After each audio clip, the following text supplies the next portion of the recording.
Sagittarius, hi, welcome to Mr. Queen PH.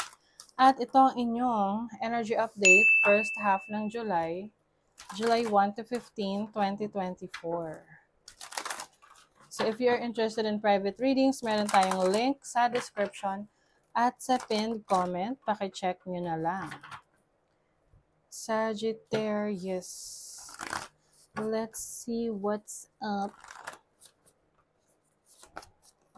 Progressions, journey. Uy.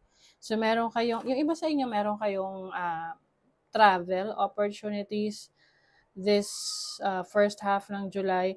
Yung iba naman, mapapansin nyo na may nagbabago, may nag-i-improve sa buhay ninyo, may nag-i-improve sa career ninyo. Yung kumbaga masasabi mo na meron ka nang na-achieve ngayon. Na when you look back, let's say, a year from now, a year before, let's say, nung 2023, no?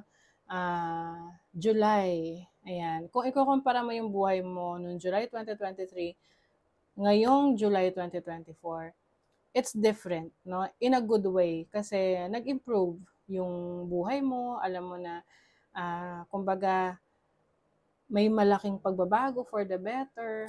Ayun. So, there's progression. Nagpo-progress, nag-umuunlad. Maaring iba sa inyo, mas maunlad ang buhay. You also have energy ng Aries, which is to act. Yan. So, mas magiging kayo ngayon. May initiative. Malakas rin yung loob nyo. Yung tipong, if you want something, gagawin mo talaga. No? Action-oriented kayo. You also have conjunction alliance. I feel like may mga tao sa paligid nyo na supportive sa ginagawa nyo. Kumbaga, hindi lang ikaw yung nasa likod ng kung ano pang proyekto na ginagawa mo, but also the people who supports you. Marami kang kakampi, maraming taong tumutulong rin sa'yo. Let's see your overall energy. The 9 of Cups. Wish fulfillment, happiness. Some of you may mga parties kayong pupuntahan, mga events, meetups. But for some of you, this is about enjoying your life, no? Maaring mas na-appreciate niyo yung buhay niyo ngayon kaysa nung mga nakaraan. Mas masaya, mas exciting. Yung challenge is the Knight of Pentacles. So, maaring meron kang kailangang hintayin ngayong July 1 to 15 related sa trabaho, career, sa business, or related sa pera. Pwedeng someone owes you money, no? May utang sa'yo na ine-expect mo magbabayad ngayong July, tapos medyo madidelay ng konti. Okay? Some of you pwede rin magkaroon ng issue sa lupa, no? May pwedeng aberya. So, your opportunity is the King of Pentacles. This is having a Midas touch. Kung ano yung mga bibigyan mo ng attention ngayong first half ng July, yan yung magiging successful. Especially in career, in business. Paano man tong sisimulan mo na to? You have the Hangman as your blessing. Okay. So, Hangman as a blessing, worth it naman yung mga bagay na hinihintay mo. Tao, bagay, sitwasyon na hinihintay mo. Darating to sa panahon na kailangan mo talaga. Maaring meron ka ring bagong perspective sa buhay na nagbabago yung pananaw mo. And itong pananaw mo na to, mas magbibigay sa'yo ng kalayaan na magawa yung gusto mo. Money, career, finances.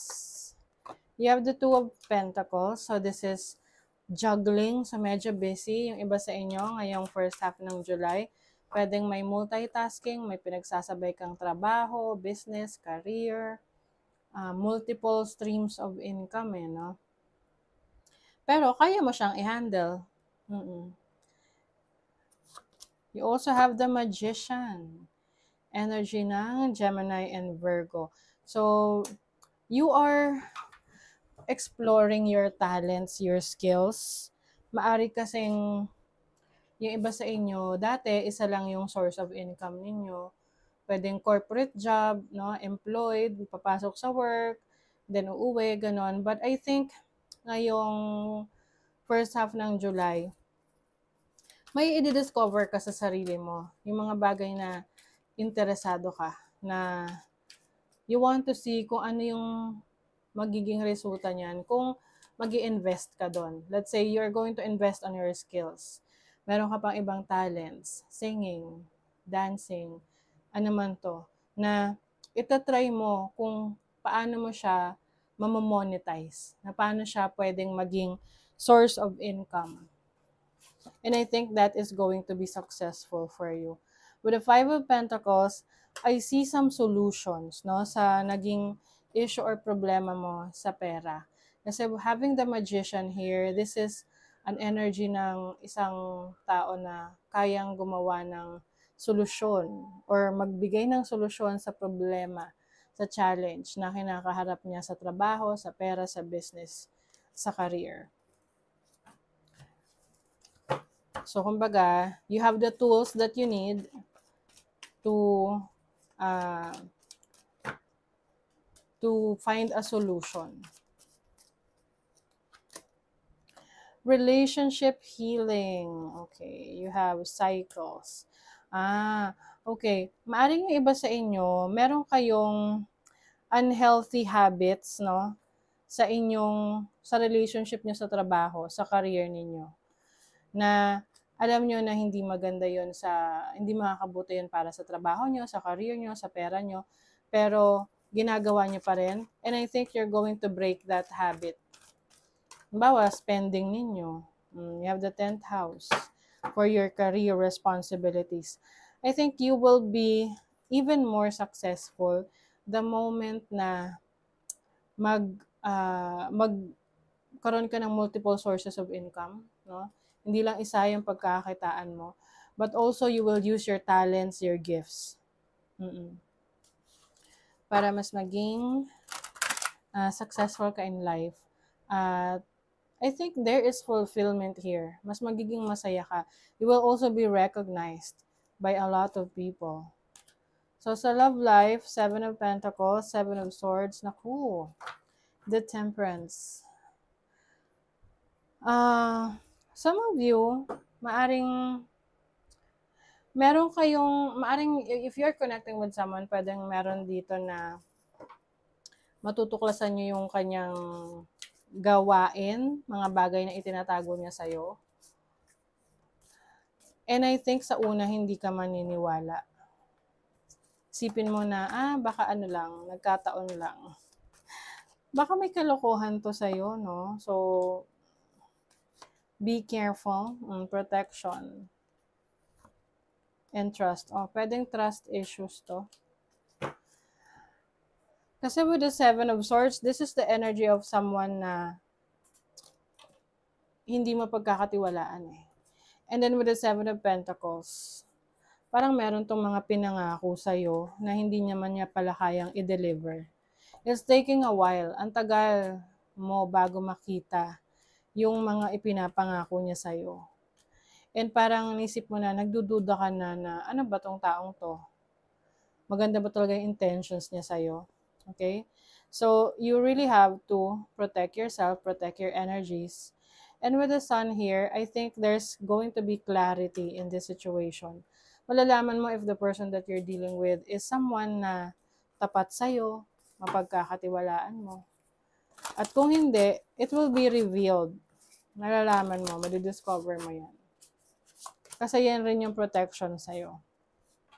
Think first before you judge. Parang you have given someone the benefit of the doubt. But eventually, you will see kung ano yung totoo, no? Especially in this relationship. And also, when it comes to your career, maaring bago ka sumubok ng mga bagong opportunities, pag-aaralan mo muna. No? Hindi kayong tipong basta na lang, sige, magda-dive into a new career or a new business, or magde-decide ka ng hindi mo pinag-iisipan.